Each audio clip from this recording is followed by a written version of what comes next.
បាទពេលនេះកុងទ័រក៏ចូលហើយវគ្គតឹងតែងហើយបន្ទុកខាងកង់បាន11ដល់ឥឡូវគាត់ចូលបានមកគ្រាប់ហើយចូលបានល្អ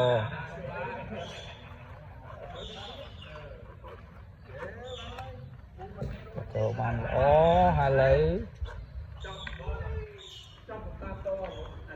កុងទ័រមកខាងទៀតគាត់ចូលវិញ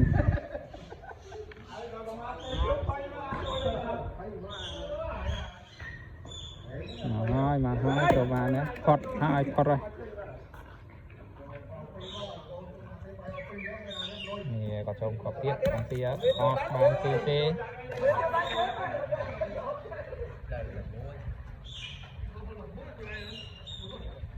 ដល់វគ្គដឺ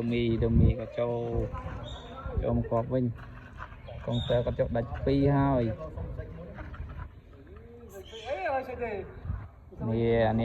នេះអត់ទេអត់ស៊ីទេ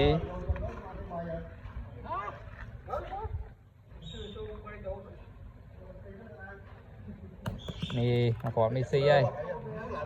ដឺមីក៏ចូលបានស៊ីមកគ្រាប់ឥឡូវកង់គាត់រៀបចំហើយបងបោយដៃវាយមួយស៊ីមួយមកហើយក្លាប់អូយត្រង់ណាស់កង់ហើយចាំមើលស្មាត់ខាងទៀតគាត់ចូលទប់បាទបានវាយគាត់ចូលទប់ហើយនេះស៊ីទៀត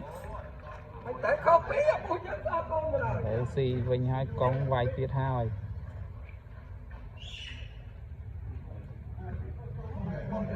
អូយត្រង់ណាស់កង់អើយពីរត្រូវទាំងពីរ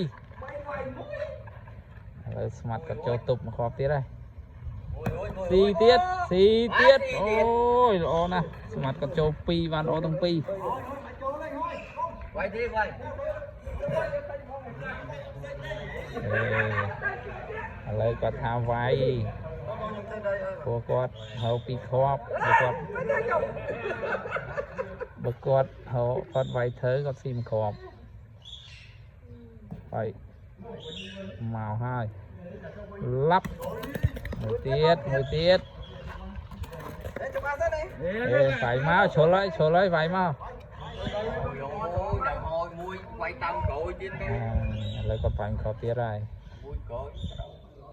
នេះឥឡូវដាក់កុងទ័រហើយកុងទ័រវាយកុងទ័រគាត់វាយចូលឲ្យមើលខាងគេស៊ីមកគ្រាប់ហើយបើខ្ញុំពីរគ្រាប់មានប្រយោជន៍ទេនៅគាត់ចូលសានចូលបានទេអត់បានទេខាងតែលេង7ហើយគាត់ស៊ីមកគ្រាប់លេង6